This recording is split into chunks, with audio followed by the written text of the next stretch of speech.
En Memorias que Perduran de hoy hablaremos sobre periodismo, sobre comunicación, pero además el trabajo que implica desarrollar esta disciplina.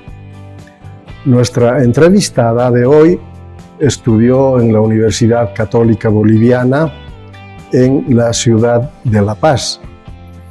Pero además debo mencionar que nuestra entrevistada trabajó en el periódico Presencia, un periódico de la Conferencia Episcopal Boliviana que finalmente cerró sus ediciones del periódico debido a un conflicto principalmente económico. Además, yo diría el aporte del general Hugo Banzer Suárez, que quitó todo el presupuesto al periódico y el periódico finalmente cerró su trabajo. Pero también señalar que ella es productora de un programa televisivo llamado Tunki, un programa que recupera sitios turísticos donde el público, después de conocer, puede ir y pasear por esos espacios turísticos. Nuestra entrevistada nació en Cochabamba, estudió en el Colegio Prada y ya después se fue a La Paz para estudiar comunicación. Estoy hablando de Zulema Hinojosa Rodríguez, con quien estaremos conversando sobre esta experiencia de trabajo periodístico que ha desarrollado durante muchísimo tiempo. Zulema, quiero darle la cordial bienvenida al programa Memorias que Perduran. Su saludo al público que verá el programa.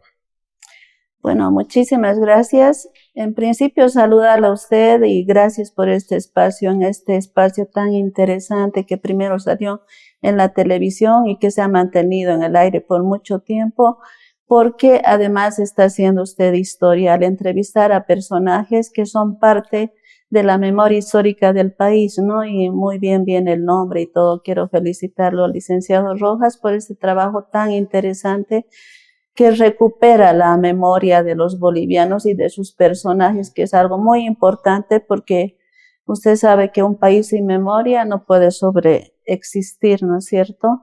Y le agradezco por este espacio ante todo. Bueno, como usted ya se adelantó, yo he nacido en Cochabamba y he estudiado también en la Universidad Católica de la ciudad de La Paz y desde muy pequeña, he querido ser periodista. Creo que a los 12 o 13 años ya me nació esta afición tan hermosa como es nuestra carrera, ¿no es cierto?, licenciado en periodismo, que lastimosamente ahora está en una etapa de crisis, diría yo, igual que el país. Porque no tenemos que olvidar que los medios de comunicación deben informar, educar y entretener. Hoy malinforman, no educan y estamos en una crisis pero terrible porque no hay periodistas que hagan un diagnóstico preciso de la situación social, económica y política del país, y eso es algo muy grave. Nosotros, licenciados, ejercemos un rol tan importante que somos como el termómetro de un país, y si no está bien funcionando ese termómetro, estamos yendo, solo Dios sabe para dónde, y creo que ahí coincidimos, licenciado. Bueno, acá estoy dispuesta a que usted me haga las preguntas necesarias que quiere saber sobre la parte profesional o de mi persona. Antes de hablar de la profesión y del periodismo, me gustaría saber un poco su etapa de la infancia. Claro que sí, yo he nacido acá en Cochabamba, en la calle Garcilaso de la Vega, el año 1965, el 8 de abril. He estudiado, como usted dijo, en el Liceo Francisco G. Prada. Crecí en la placita Virrey Toledo, donde ahora está el Colegio España. Correcto. En ese parque he crecido, he jugado. Y bueno, cuando he sido jovencita he entrado a ese Liceo de Señoritas Prada porque por las mañanas digamos, tenía otros quehaceres que no me permitían entrar a la de la Zamudio. Por eso es que en la tarde mi padre me inscribió a este liceo de señoritas y bueno, donde también, digamos, ejercí un rol de liderazgo, ¿no? Con mis compañeros. No debemos olvidar que antes no nos mezclábamos varones con mujeres en los colegios, ¿no? Entonces hacíamos una especie de confraternización. Eran solo mujeres. Solo mujeres, en ese tiempo. Sí, en ese tiempo. Entonces, me recuerdo que justamente en la época de la dictadura, antes ejercían un rol importante en la Federación de Estudiantes de Secundaria. Sí, la FES. La FES. Entonces ahí salíamos a protestar, ¿no? En las calles. Y recuerdo que al ser líder yo y representante de mi colegio, participaba de estas marchas que recuerdo como si fueran ayer, en contra de la dictadura, ¿no es cierto? Y como no podían golpearnos a las mujeres, solíamos bloquear el puente de Quillacollo y nos llevaban el carro bombero para hacernos caer ahí. Con manguera. Con manguera, etcétera, ¿no? Y fueron momentos de lucha fuerte junto al pueblo, ¿no? Que gracias a Dios tuvo un resultado bueno como es el haber recuperado la democracia. Entonces, recuerdo que a los 13 años fue un canal de televisión, el único que había en esa época, que era el Canal 7. Entonces ahí me hicieron una entrevista a mí y desde esa vez yo tuve esta inquietud de ser periodista, primero porque me gustaba mucho leer. Mi papá diario recibía los periódicos Presencia y yo leía y hacía todos los psicotécnicos gracias a ese periódico. Yo aprobé con muy buena nota el examen de ingreso a la Universidad Católica, porque una parte eran justamente pruebas psicotécnicas y de conocimiento general que me permitió ingresar a esta universidad a estudiar periodismo. ¿Y por qué eligió la Católica? Porque no había acá en Cochabamba una carrera de comunicación social ni en el ámbito privado ni público. Entonces, mi hermano mayor averiguó en La Paz y me dice, acá hay esa carrera, si tú quieres, puedes venir. Y lo hice con unos afanes así tremendos, hacerme sacar una foto en la plaza, no sé si recuerda. Los fotógrafos. Sí, de la época de no sé cuánto, y salía humo cuando uno le sacaban la foto, y así mandé mi foto hasta La Paz, con todos mis documentos en flota, y así me inscribió mi hermano mayor, ¿no? Y obviamente una vez que vencí el curso de ingreso, que era de 3 meses, obviamente qué sé yo, el costo era demasiado y mi papá no podía pagar. Estuve a punto de abandonar casi después de haber hecho el primer semestre. Pero las becas sí me permitieron permanecer toda mi carrera becada, porque además tenía muy buenas notas, era una alumna destacada, ¿no? Y da la casualidad que yo me atreví a entrar a hablar con el secretario, esa vez lo llamaban secretario administrativo, que también apellidaba Hinojosa, el señor Martín Hinojosa. Y así jovencita, a mis 18 años entro y le digo, licenciado, me tengo que ir, pero como usted es Hinojosa, me he atrevido a hablarle de pariente a pariente y contarle mi historia. Le digo, yo soy de Cochabamba, le cuento todo, ¿no? Y me dice él, qué interesante, espérame un rato, voy a pedir tus notas. Viene con mis notas y me dice, nosotros desde el primer semestre no solemos dar becas, pero a ti te voy a dar porque eres excelente alumna y además has hecho todo. El venir a hablar conmigo me ha parecido algo tan interesante, porque bueno, nadie se atreve a hablar conmigo así, porque sí, porque era el que mandaba en la universidad, ¿no?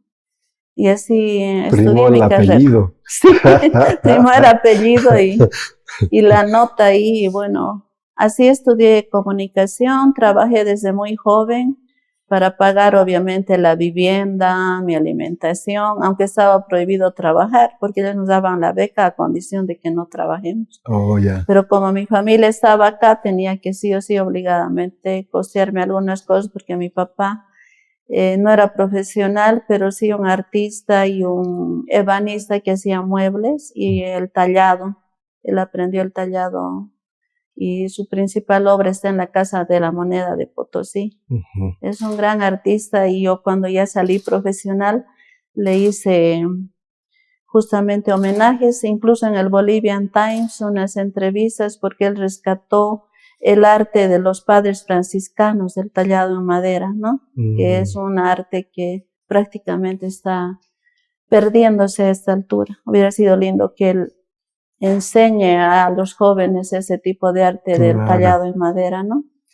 De esa manera, licenciado, estudié comunicación en la Católica y bueno, mi carrera profesional la hice allá también. Trabajé en principio como corresponsal de Los Tiempos. Posteriormente trabajé en agencia de noticias Fides. Luego en presencia. Paralelamente hice varios años, digamos, en la agencia de noticias Fides me quedaba hasta las 4 de la tarde. Luego me iba al periódico y me quedaba hasta las 11 de la noche. Era así más o menos mi vida en los años 90, ¿no? Posteriormente ya me entré a trabajar en el periódico La Prensa, que fue la última etapa de, digamos, del periodismo escrito. Y luego ya acá en Cochabamba, la verdad que era un espacio muy cerrado y muy mal pagado el tema de los periódicos y me animé a sacar mi propio espacio, que es el programa de televisión El Tunqui. El Tunqui, sí. Dedicado al rescate del turismo y la cultura, que bueno, me mantuve 8 años y después de la pandemia ya me fue muy difícil retomar. Salieron primero en Canal 13, luego en el canal Univalle y en una época también en TLC. Me gustaría que hablemos sobre Presencia. Es ¿Ya? la primera vez que vamos a hablar de este periódico católico. El periódico Presencia sin duda ha sido uno de los medios de comunicación en el que he tenido privilegio de trabajar, pero para mí era un sueño. O sea, yo recibía desde niña esos periódicos y recuerdo que a mi papá a mis 15, 14 años le dije: "Pa, yo voy a trabajar en este periódico". Y mi papá se rió y me agarró de mi cabeza y dice: "No importa soñar, hijita", me dijo, ¿no? Claro, pero el sueño se cumplió. El sueño se cumplió y de tal manera me sentí tan orgullosa que cuando le hice viajar desde acá hasta La Paz para que él visite, les conozca a mis jefes, porque yo les conté la anécdota que a mi papá, ¿no? Le llevé a los talleres y él se sintió obviamente muy orgulloso, ¿no? No, sin duda. De que haya cumplido mi sueño. Y bueno, el periódico Presencia sin duda ha hecho historia, y una historia de periodismo de verdad, porque no era condicionado a ningún tipo de presión ni política, ni económica, ni de ningún tipo, ¿no? Creo que allá sí hemos ejercido un periodismo de verdad, donde había mucha libertad por parte de los editores, de los periodistas, para hacer un trabajo que apoya el desarrollo y sobre todo la libertad y la democracia en el país. Y lastimosamente esa etapa se perdió con el cierre de este periódico porque la iglesia ya no pudo hacerlo. Se quedó con la imprenta, que no sé si hasta ahora funciona, pero sí tenían también una imprenta. Pero al ellos no estar relacionados y no casarse con el poder, como quien dice, con el ejecutivo, obviamente no había publicidad estatal, no había publicidad gubernamental, y al tocar intereses también de la empresa, tampoco recibía ese respaldo. Hubiera sido interesante pedir tal vez el apoyo del pueblo para que ese medio se continúe, ¿no? Recuerdo que una de las notas que hice más interesantes allá, tuve el privilegio de trabajar con la ex defensora del pueblo, la señora Ana María Romero de Campero, una personalidad increíble. Antes que a ella la nombren como candidata, no, obviamente como periodista la conocí, era una señora de verdad, una profesional de verdad. Siempre nos respaldaba, siempre nos apoyaba en cualquier tipo de investigación o de cosas que tendríamos que nosotros publicar. Y recuerdo que mis hijos estaban bastante pequeños, los dos mayores. Entonces los recogía de la guardería a las 6 de la tarde y me iba al periódico con ellos. Y dormían ellos sobre los periódicos. Y a veces recuerdo que un día me sentí como que descubierta por ella. Estaba ahí mi bebé durmiendo y ella pasó y yo estaba súper asustada. Y me dice, tranquila, mis hijos igual se han criado sobre periódicos. No te asustes, ni te voy a reprochar, ni nada. Tranquila. Y bueno, era una periodista de verdad, ¿no? Ahí conocí también a don Carlitos Arce, que ahora vive en Pando, un gran personaje del periodismo. Después tuve el privilegio de trabajar con doña Amalia Barrón, que también fue directora, y ella fue la que nos enseñó, porque Amalia Barrón trabajó en varias revistas francesas y españolas, y era especialista en periodismo de investigación. Entonces, ella nos enseñó cómo investigar, ¿no? Yo empecé mi carrera de periodismo en realidad muy joven. Mi primer profesor fue don Antonio Peredo, porque yo estaba estudiando, pero al mismo tiempo que estudiaba, sí quería ejercer, trabajar, era muy inquieta. El que después fundó el periódico, el Semanario Aquí. Él era director del Semanario Aquí. Yo quería aprender tan rápido las cosas que lo busqué y le dije, quiero trabajar acá, en el Semanario Aquí. Y él me dijo, bueno, pero vas a tener que trabajar gratis porque aquí no pagamos. Claro. Y yo le dije, claro, no hay problema, yo trabajo gratis. Y trabajé un año. Recuerdo que antes, usted sabe, solo hacíamos con máquina de escribir. Y yo me hice regalar de presencia porque también ahí hice mis prácticas. Había una materia que había que ir a hacer las prácticas y trabajé ahí. Me hice regalar un rollo de prensa para escribir mis notas. Era así grande el rollo y agarré y empecé a escribir con todo, yo feliz con mi nota, y le llevé más de 1 metro. Y don Antonio me dice, no le voy a ver, siquiera ver, te espero mañana, tráeme la mitad. Voy al día siguiente, le llevo la mitad y no me recibe tampoco. Quiero que lo pongas a la mitad y recién lo leo. Y bueno. Quería más precisión. Sí, y en el periódico Presencia, obviamente, la gente que trabajaba allá era por pura vocación, ¿no? Don Carlitos Arce sí estudió, me imagino, tal vez ha sido su compañero de curso. Él estudió, sí, en la Universidad Católica también, ¿no? Era, creo, de la primera promoción. Pero el resto de los periodistas eran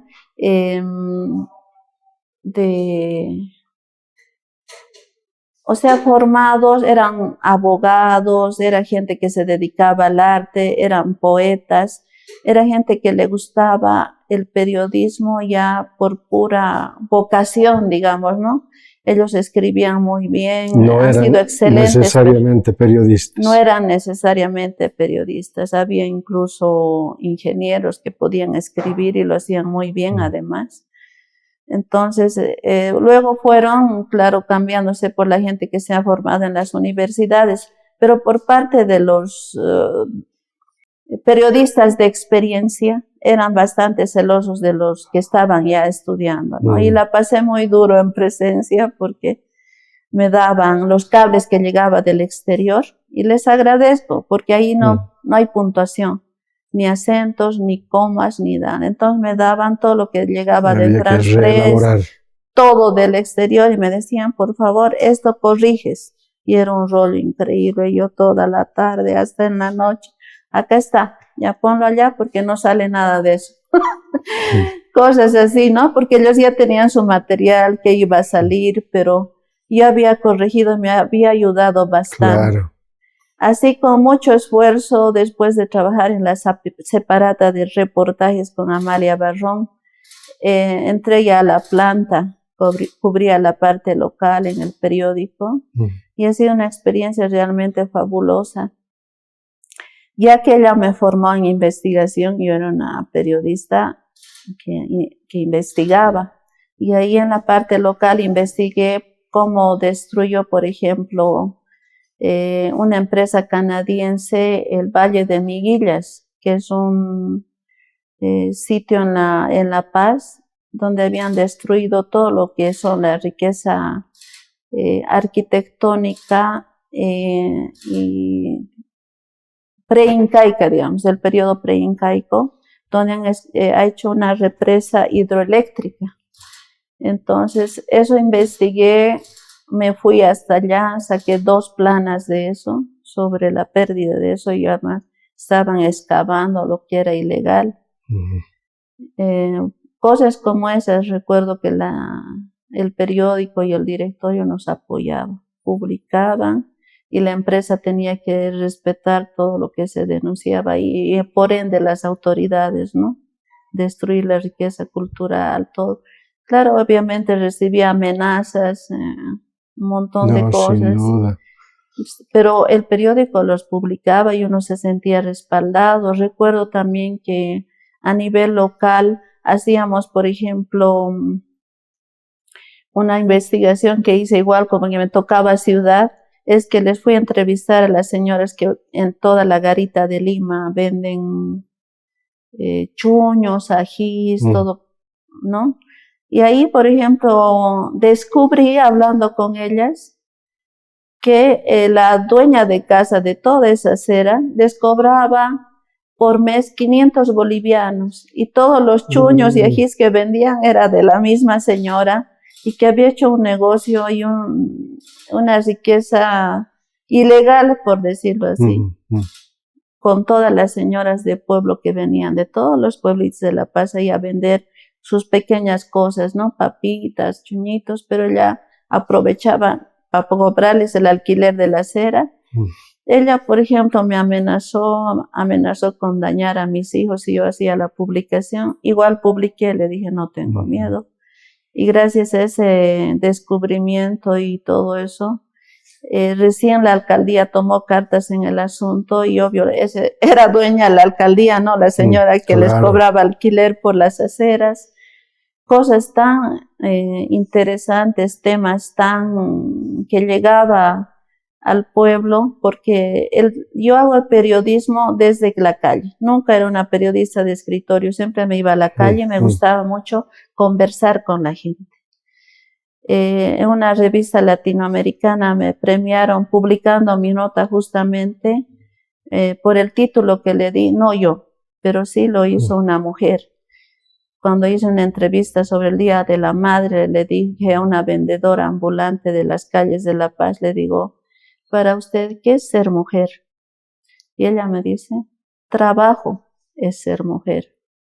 Y ese era el título de mi reportaje. Tiene una connotación tan... Sí, nos perdemos tanto, los periodistas se pierden tanto al no ir a las calles, que podemos decir, licenciado, que vivimos en una tierra virgen. Lastimosamente el periodismo en Bolivia está en crisis. Pero además el periodismo de investigación. El de investigación. Como que ya no hay. Ahora, mi pregunta es, ¿cómo era posible hacer un periodismo de investigación semanal? Porque el suplemento reportajes se publicaba todos los domingos. Exactamente. De hecho, mi esposa me ha dicho que le diga que tiene muchísimo material acumulado de reportajes. ¡Qué maravilla! Porque yo le cuento que lo he perdido por trasladarme acá, dejamos en la casa de mi suegra todos los álbumes de reportajes de presencia, y bueno, mi suegra lo alquiló y agarraron y botaron todo eso, que ya casi me muero, ¿no? Pero lastimosamente ocurrió eso. Entonces, la pregunta, ¿cómo era posible investigar un tema y publicarlo en la semana? Era posible porque teníamos primero una excelente profesora como era doña Amalia Barrón, y ella nos enseñó eso, cómo hacer que tengamos 4 fuentes. ¿Y cuál era la primera fuente? El pueblo, la gente. Ahí nacía la noticia, porque cuando nosotros nos involucramos, ¿qué le está pasando a esa persona? O ese hecho que es de interés social, usted va recién con la autoridad, recién va a los datos estadísticos y puede lograr hacer un tema de periodismo de investigación en poco tiempo y con temas que son de tan interés social que esas veces sí hemos hecho historia. Por ejemplo, mi esposo, que fue a verla a su madre en el geriátrico de La Paz, me dice, he encontrado uno de tus artículos y bien enmarcado en un marquito con vidrio y todo. Y estaba ahí Zulema Hinojosa, sí, le digo sí, y es de presencia. ¿Y qué decía el artículo? Y no me olvido, hay varios artículos que están en mi mente, aunque no los vuelva a leer. Y eso era, el día que me despierte con achaques, quiere decir que estoy muerto. Ese era el titular. Y ahí entrevisté a los ancianos, cómo ellos sobreviven, viven, y he hablado con los doctores, y he hablado con la familia que los abandona. Era muy hermoso y era un tema de investigación. Y el titular reflejaba toda esa investigación que uno puede lograrlo, con datos estadísticos de abandono de los ancianos, con índices de desnutrición y demás, que un periodista de verdad, si quiere hacerlo, más aún que tenemos hoy el internet, podemos contrastar hasta con 5 o 6 fuentes sin ningún problema. Y sería una maravilla, ¿no? Pero para eso se necesitan recursos económicos. ¿Cómo va a investigar un periodista que gana una miseria? Porque nosotros, los buenos, hemos llegado a ganar $1,000 en los periódicos. Obviamente al principio muy mal, pero en la prensa nos pagaban así, $1,000, que es el último periódico donde trabajé. Y hacíamos, creo que gracias a nuestro trabajo, Evo Morales ascendió al poder. Y eso fue un trabajo de años. La prensa lo apoyó a este señor. Y recuerdo que en presencia justamente Amalia Barrón me dice, quisiera que hagas lo que usted hace ahora, el retrato de una persona. Y nos mandó a hacer así a todos. Esta semana nos dedicamos. Y me dice, ¿quién quisieras entrevistar? A la mosca en la leche, le digo. ¿Pero quién es la mosca en la leche? Evo Morales en la Cámara de Diputados. Y lo entrevisté a él. Y le gustó mucho, me dio 2 páginas, porque la entrevista era tan buena, de lo que ha ido ese trompetista, cómo llegó a al Chapare, donde nació, etcétera. Era una entrevista completa e interesante, ¿no? Y no le gustó mi titular, y me dice, no me gusta tu titular, es muy largo, no dice. Y me preguntan, y me dice, ¿qué es para vos, Evo? Evo es pueblo, exacto, y me dice, ese es tu título. Nos ayudaba de una manera tan excelente, hemos hecho trabajos tan interesantes, y ella era muy exigente, y revisaba uno por uno nuestros artículos, nosotros ahí. Y recuerdo que una vez esperé en las sillas ahí, echada de la sala del periódico Presencia, en las sillas, hasta las 5 de la mañana, porque ella decidió relegar mi artículo para el final. Y hasta el final me quedé. Me dice, entra, lee mi artículo, y me dice, puedes irte, estaba muy bien. Pero ella era así, ¿no? Nos exigía al máximo, era muy excelente periodista, y era bastante, ¿cómo le digo? Una persona que compartía su conocimiento, no era una persona egoísta. Entonces ella nos enseñaba todas las mañas, y bueno, la investigación más grande que hice fue gracias a ella, ¿no? Ahora, ¿cómo surgían los temas de investigación? Hacíamos porque cuando hablamos de reportaje, estamos hablando también de investigación. Exacto.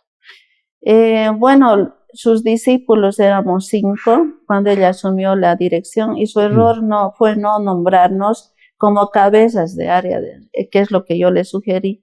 Por eso no duró mucho su dirección, porque ella no le entendían lo que ella quería hacer con el periodismo.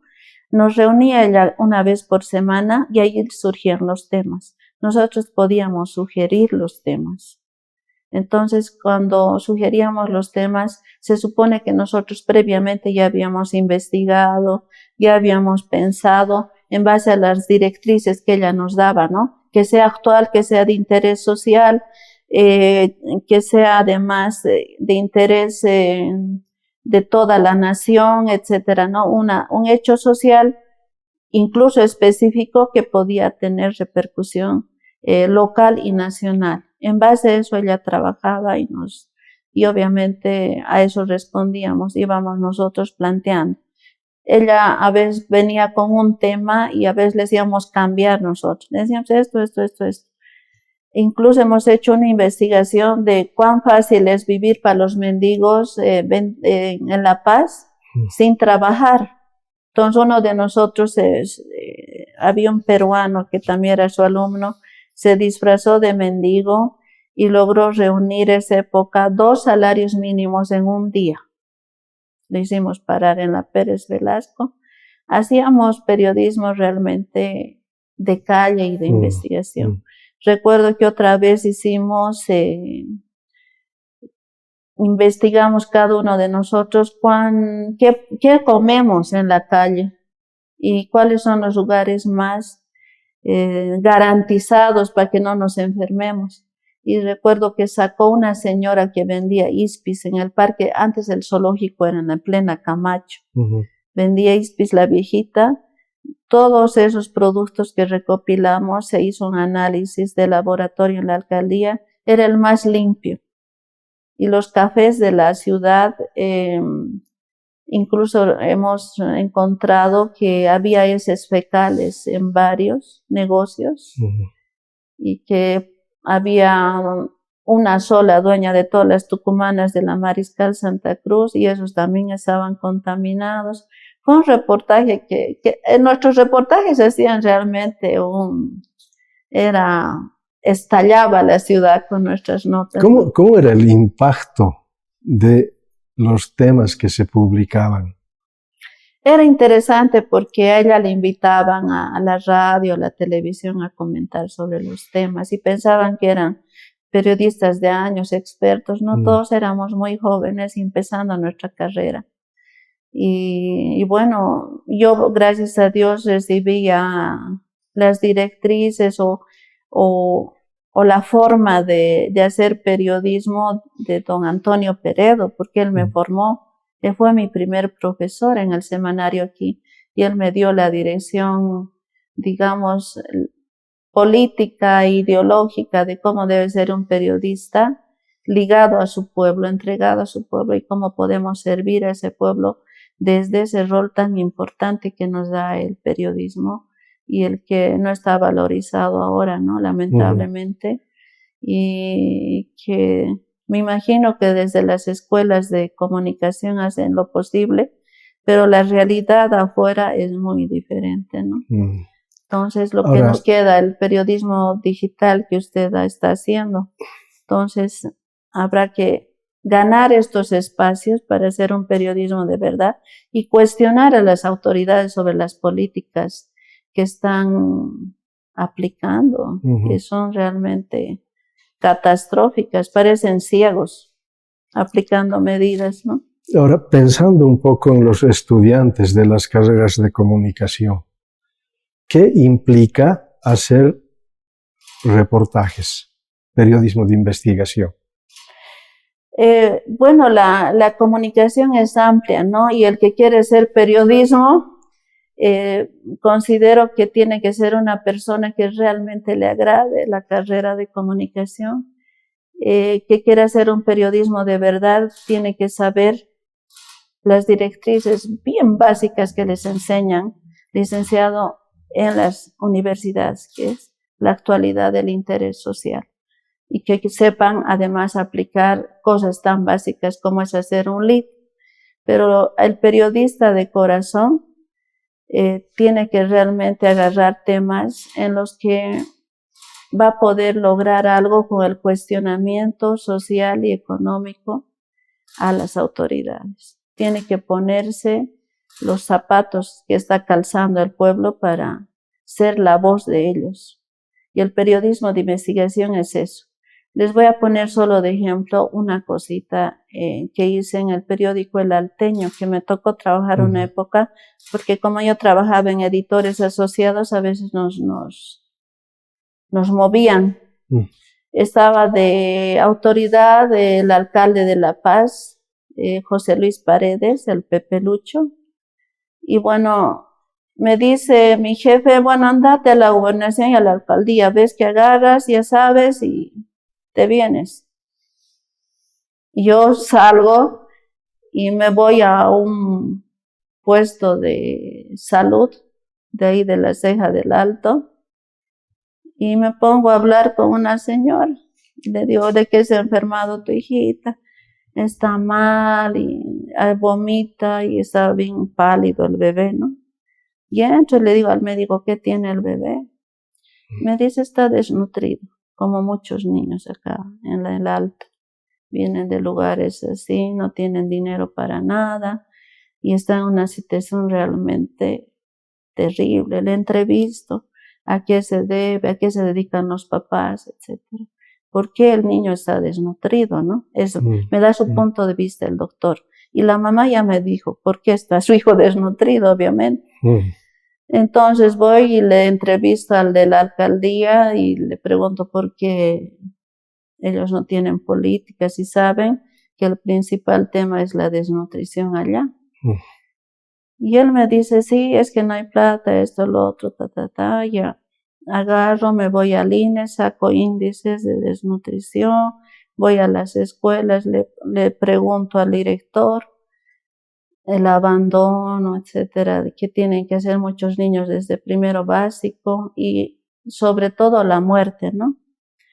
Entonces, 7 de 10 niños estaban desnutridos y ese era el titular. Y entonces el Pepe Lucho se descamisó y dijo, ¿de dónde has sacado? ¿Qué cómo? ¿Qué esto? ¿Qué cómo vas a publicar al director? Porque era una nota que la hice en 2 días. Por eso cuando uno quiere puede hacer investigación en 2 y se acerca al pueblo y si tiene interés. No es la anécdota por si acaso, ¿no? No es una anécdota, un trabajo de investigación, porque tiene que estar sustentado con datos y con personas que están haciendo afirmaciones sobre un hecho informativo. Y podemos agarrar datos, etcétera, para darle un contexto, pero no debemos olvidar que la noticia ante todo es actualidad y es de interés social. Eso es lo que no se debe olvidar para hacer cualquier trabajo. Además de Pepe Lucho, ¿han habido reacciones parecidas de la publicación de otros trabajos? Oh, sí, bastantes. En el Alto, les seguiré contando del Alto. En el Alto, por ejemplo, hice una investigación sobre cómo manejaba los recursos la Universidad Alteña. Y ahí toqué intereses porque averigüé cuánto de presupuesto les dan, cómo lo asignan, qué hacen. Además había nepotismo, etcétera, ¿no? Hice mi publicación. Hasta ese rato me apoyó el director, me dijo, bueno, ya, con sus peros, pero vinieron a apedrear el periódico, ¿no? Vinieron a apedrear el periódico y él se asustó. Yo le dije, ¿de qué te vas a asustar? Nosotros no hemos hecho nada malo. Pero sí, es que las consecuencias no mides y mira lo que está pasando.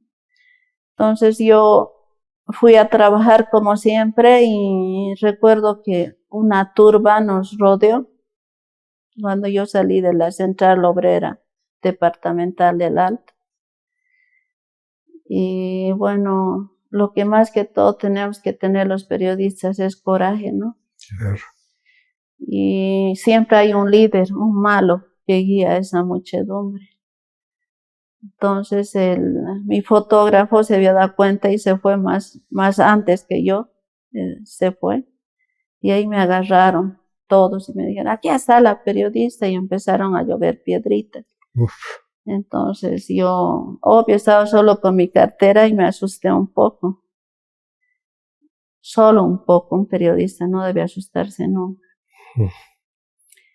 Entonces agarré con toda la pequeña fuerza que tenía, porque era bastante delgada esa época, muy frágil, pero fuerte, y me insultó. Es una mentirosa. Yo agarré y le di al cabeza un golpe. ¡Pah!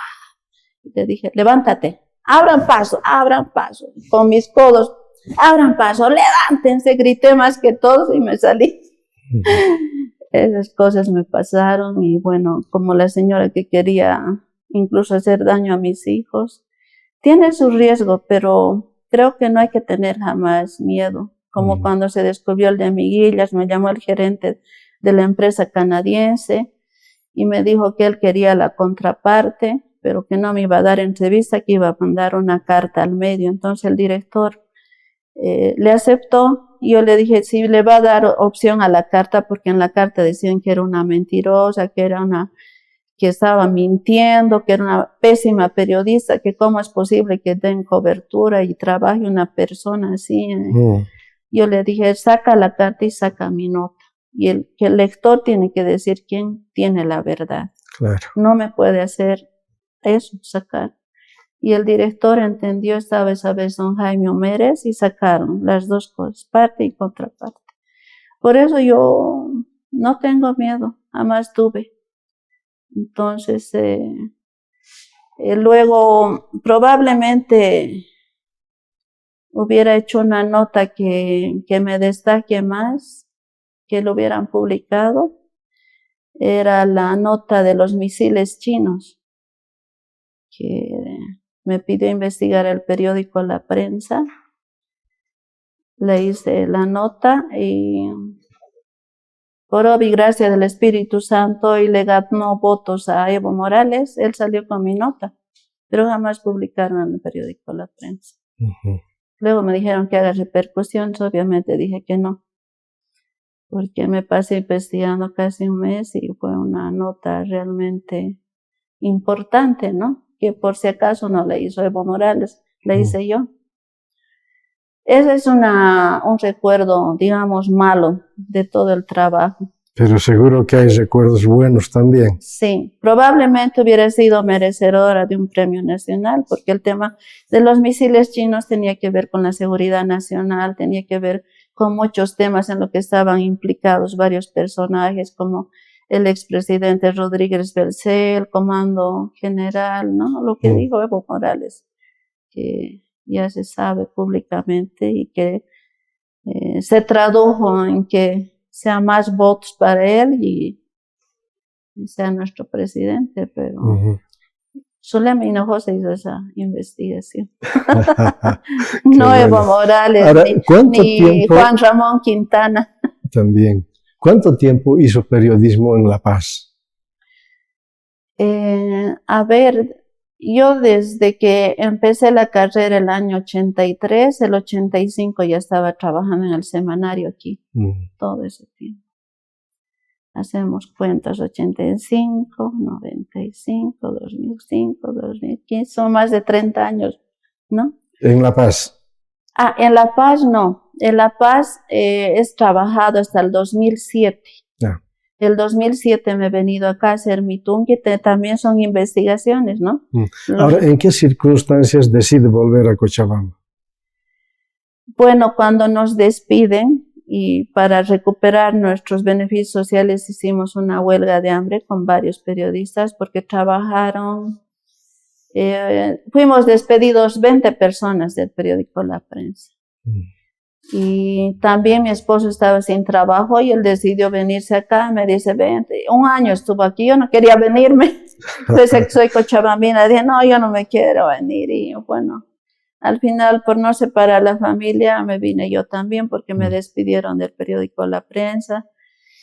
Una temporada trabajé en la Cancillería, ya en el gobierno de Morales, pero igual ahí me jugaron sucio, no... al final me di cuenta que me llevaron porque la directora de comunicación no sabía manejar internet, no sabía manejar un correo, no sabía redactar una nota de prensa para los periodistas. Y bueno, cuando ya les ayudé, me dijeron, no, hasta aquí nomás, etcétera. Dije, y ahora, no. ya acá en Cochabamba, Sí. ¿cómo surge la idea de producir el Tunqui? Bueno, fui a hablar con mi amiga, que es Jenny Cartagena, En los tiempos. en los tiempos, y ella me dijo, sí, está un poco difícil la cosa, etcétera, ¿no? Y además pagan así, me contó un poco el panorama. También fui a pedir trabajo en Opinión, estuve un tiempo sin trabajo, casi un año. Y bueno, dije, yo haré mi propia producción audiovisual, ya que nunca he hecho prensa escrita, empezaré a hacer televisión, aunque no sabía. Tenía mi camarógrafo, mi editor, y siempre me gustó desde muy jovencita el tema de viajar a lugares, a pueblos chiquitos, etcétera, ¿no? Y también mi abuela, yo no sabía, había sido una excelente cocinera, que la contrataban para eventos grandes, etc. Y también a mí me llamaba un poco la atención porque había un sector en el Tunqui de cocinando con el Tunqui. De esa manera tenía un amigo además que se dedicaba, que era turistólogo, se me ha ido el nombre, Eddie Andrade, creo que era Eddie, no me acuerdo bien el apellido. Bueno, con él decidimos, haremos un programa, le dije. ¿Tú me apoyarías? Claro, yo tenía mi camarita. Con él hemos empezado a hacer el Tunqui en televisión universitaria.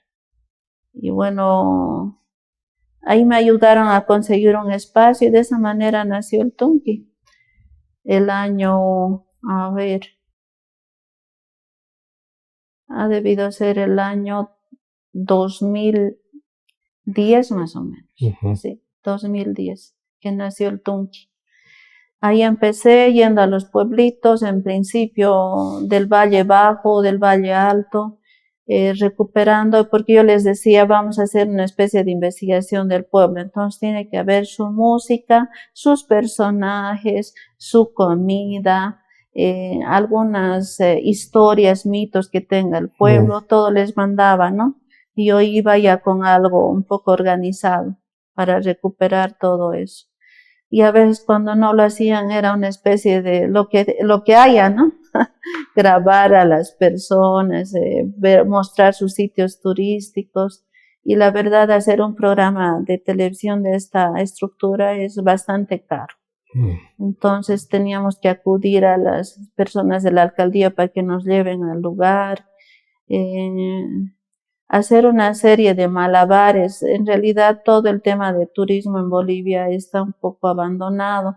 A veces no hay caminos, había que ir a pie, caminar sendas.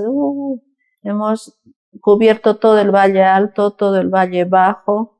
Hemos ido también al interior del país, del Tunqui, ha visitado todas las ciudades de Bolivia, excepto Beni, que no pudimos ir. Hemos ido al concurso de pesca internacional en Pando. Ya nos han empezado a invitar del interior para cuando subíamos a las redes nuestros programas. De esa manera nació y yo podía disponer de mi tiempo, además, ¿no? Ganaba poco, pero podía disponer. Y si me pregunta cómo financié el Tunqui, ya ni me acuerdo, porque tenía que hacer malabares. No, incluso me acuerdo que fui a hablar con la ministra de Comunicación, estaba tan desesperado un tiempo de esos, doña Amanda Dávila, ¿sí? Sí. Y era mi amiga, con ella trabajamos también en el periódico, y le digo, ya que tú eres ministra de Comunicación, ¿por qué no apoyas a los programas culturales? ¿Cómo?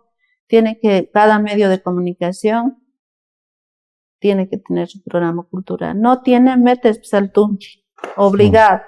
O metes a otro programa, porque ha habido varios seguidores del Tunqui, licenciado. No, sin duda. Después de que yo saqué, y a los 3, 4 años hubieron jovencitos, me gustó mucho, o sea, pero no duraban casi nada, porque mantener un programa de ese corte es muy caro y hay que hacer proezas. Incluso una vez me acuerdo cuando les hice un documental para este pueblito de Tarata, más allá, donde producen duraznos. San Benito, ¿puede ser? San Benito, sí. Sí. Me senté todo el día para que me paguen por un documental, porque ya era 3 meses de retraso, ya tenía que pagar al canal y es una serie de odiseas. Pero los que más me han apoyado son empresas gastronómicas, agencias de turismo y algunas alcaldías. Así he sobrevivido. Y también hacíamos nuestra propia producción de spots, hacíamos nuestros spots para conquistar a los anunciadores, no les cobrábamos eso. Una serie de cosas, licenciado, para mantener un programa de ese corte que hasta ahora no hay, no puede existir ni sobrevivir si no sería con el apoyo estatal. En países como Perú, por ejemplo, si usted daría un tunqui, le dice, bueno señor, ¿cuánto gasta al mes? 10.000. Le vamos a dar 7.000, siga con su emprendimiento, porque estamos apoyando al país, promoviendo sus lugares turísticos. Pero acá en Bolivia no hay nada de eso. Tal vez en la época donde gobernaban los fachos, entre comillas, había más apoyo. Si usted era amigo del ministro de Comunicación, le daba plata para que produzca enfoques. Ha habido un montón de producción esas épocas, ¿no? Había ahora, más apoyo. Zulema, ¿cómo compatibilizaba su tiempo entre el trabajo periodístico y su familia? Eso era terrible y justo ya está mis hijos seguramente viéndome y era una mamá por teléfono. Mis hijos han ido a la guardería desde muy pequeños y con el tunqui las separaciones eran más largas. A veces viajaba 2, 3 días y dejaba, por ejemplo, cosas ya preelaboradas, cosas que ellos sea fácil de comer, de hacer. No sé cómo me he dado tiempo, pero siempre cuando eran pequeños me organizaba mejor. O sea, tenía tiempo desde hacía mis reportajes hasta las 2 de la mañana. Luego solía llevarlos a la guardería, pero antes de ir a la guardería tenía mis quehaceres. Ellos tenían que cumplir con el horario para vestirse, horario para tomar desayuno, horario para llegar a la guardería, porque si nos cerraban la puerta de la guardería estábamos chao. La guardería tampoco permitía que lleguemos tarde porque alterábamos todo su orden a su vez que ellos tenían adentro. Así ya se han criado mis hijos, gracias a Dios he tenido el apoyo de una excelente guardería. Y cuando ya han dejado la guardería, los ponía a clases como de pintura, han pasado clases de instrumentos, los ponía una serie de cosas para que ellos hagan. Y bueno, cuando el tunqui ya eran jovencitos, gracias a Dios, y se quedaban sin mayor problema con su papá, ¿no? De todos modos, nunca los descuidé, creo. Me di modos y también en épocas en las que ya no podía, había una empleada que me apoyaba, me colaboraba. Así he trabajado porque yo amo mi profesión. Ahora estoy un poco lejos de ella, pero pronto quiero volver, lo más pronto posible. Y justamente ya que ha mencionado cómo he sustentado el tunqui, un periodo largo lo he sustentado también con Micuy, porque dije ya que no tengo plata, haré un emprendimiento que me genere plata para solventar este proyecto cultural. Y como hemos recopilado varias recetas de los pueblos y demás, nació Micuy, el restaurante Micuy que está en la plaza principal. Y para cada uno de mis emprendimientos siempre le he puesto nombre y apellido. Tunqui es en la aventura de conocer y conocernos, porque como decía don Wilfredo Camacho, no podemos amar lo desconocido. Claro. Tendremos que conocernos para amar nuestra patria, ¿no? Y Micuy, platos con sabor a cultura y sazón de historia. Realmente es así porque nosotros hemos hecho historia visitando, recuperando algunas recetas que Dios sabe que tal vez se van a perder en esos pueblitos. Y eso, licenciado. Eso ya es un emprendimiento familiar. Es familiar, que también a la vez sustentó, ¿no? Unos años el Tunqui, porque no hay apoyo, usted sabe, ese tipo de emprendimiento. Su principal auspiciador era Micuy. Buenísimo. Sí. Ya para concluir la entrevista, de aquí para adelante, ¿qué queda por hacer como periodista? Yo realmente quisiera volver a hacer periodismo de investigación y tratar de contribuir al país desde este sitio de periodista. ¿Qué quiere decir? Darle voz al pueblo. Que mostremos su realidad social, política, económica y cultural, porque eso es una obligación de nosotros. Quiero hacer de nuevo periodismo de investigación, reportajes. Eso es lo que quisiera hacer de hoy en adelante. Bueno, muy agradecido por su participación en el programa, su Muchas despedida gracias. del público que verá esta entrevista.